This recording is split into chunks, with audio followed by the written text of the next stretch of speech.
Tony Stark was able to build this in a cave with a bunch of scraps. About a week ago, when the US government was contemplating whether to ban the clock app or not, a new open source game-changing AI model was released by the name of DeepSeek, and the internet is in a frenzy. I mean, it's so bad that Silicon Valley bros are losing it. And I won't lie, I would too if I just found out the model I was paying $200 for is out there 96% cheaper and just as good, if not better. That's crazy. Oh yeah, and it's open source. Not to mention the stock market would have lost $1 trillion in just 24 hours, which is wild. Let's just say I understand why everyone is panicking. I mean, look at these trends. And not only that, they released a paper in which you can see the benchmarks right here, and you can see they're comparing their model with OpenAI's O1, and the difference is staggering. I mean, you get an open source model that you can use locally. It is just as good, if not better, and that is compared to all the other models out there right now.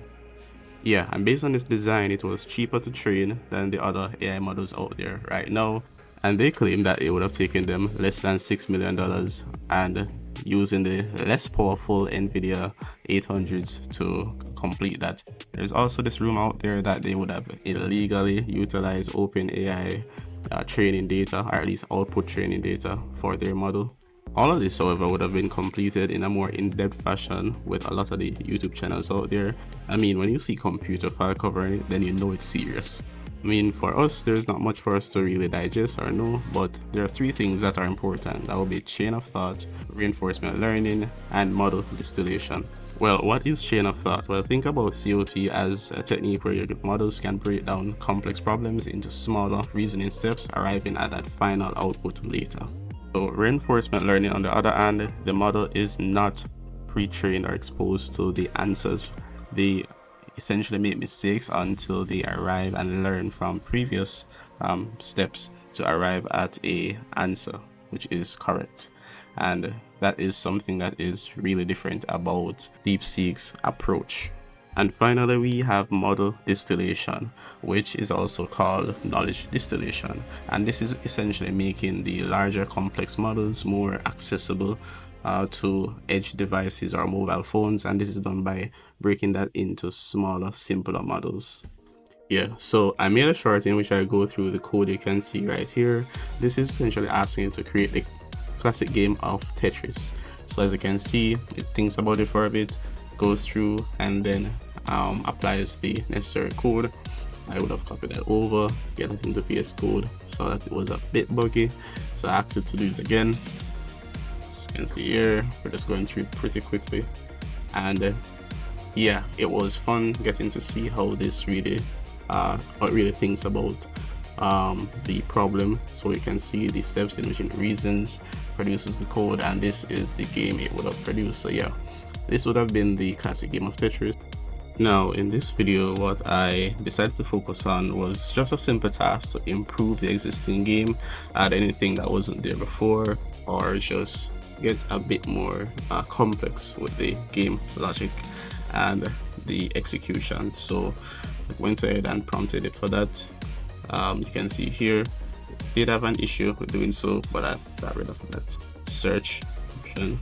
And once I prompted it again, you can see that it started to get into solution mode.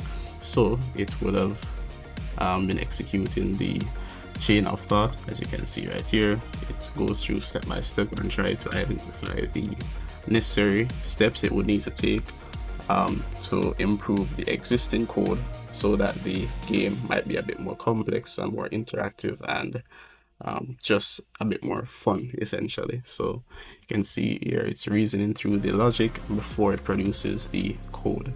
So yeah, it does this. It did take a while to do this, but that is expected as it is reasoning through the logic, and that does take some time to improve upon the existing game.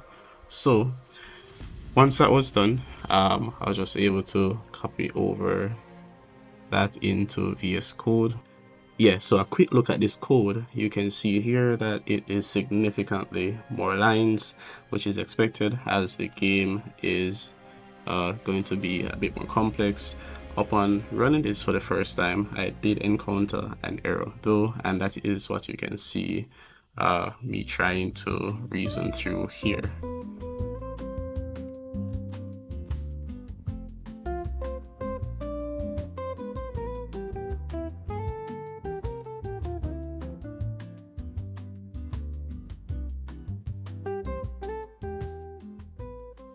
Yeah, so I just copied that over in terms of the errors over to R1, as I want this to be a complete solution from its perspective. You can see here it's analyzing the issue at hand. It's thinking about it, reasoning through it as expected. This did take a few minutes, so I'll allow it to complete. Yeah, and once completed, it was just a matter of copying over that code into Visual Studio Code and seeing if it addresses the current problem or the current bug that we have. So, as you can see here, just finding where that should be replaced. No, not here. Down here. Apply that over. So that would have replaced that entire class. There wouldn't have been anything else to add from this code. So this is me just looking through to ensure that there's nothing missing. Yeah, so I would have headed back over to VS Code, try to run it again, and look at that. It is running as expected. So it did address the original bug. As you can see here, we have a score, we have levels, and we have lines. Not too sure what lines would represent, but I'm guessing this would be each of the iterative steps going up, or steps being cleared. I'm not sure, but as you can see here, we got a prediction or outline of the steps that are the next shape that is incoming, which I thought was really cool. We also have the ability to speed through, as in hold down on the down arrow and bring down the blocks a bit faster than the original solution. So that was really good. So yeah, the only issue I have right here is with the score. I'm not sure if that is too accurate, but it did in fact create a bit more complex game based on the requests, or the requests that I would have asked for this game at least. And yeah, so that is pretty amazing. So I'm just gonna speed through me getting through this, because you know it would have been just to prove that it came up with a solution. So let's get through that. Yeah, so as you can see here, it would have executed rebuilding this game in a more clever or complex fashion. So you can see here, the code would have been significantly improved after it's reasoning through the logic and improving upon the existing game. And yeah, this experience was just fun interactive way to get started using the model, just to see what it is capable of. And it did provide a fully functioning game. There are some bugs and improvements that can be made, but I think this is pretty good for an AI system. Anyways, if you did like this video, just go ahead and give that a thumbs up. If you want to see more like this or anything tech related content, just go ahead and subscribe and leave your thoughts in the comment section below. Thank you.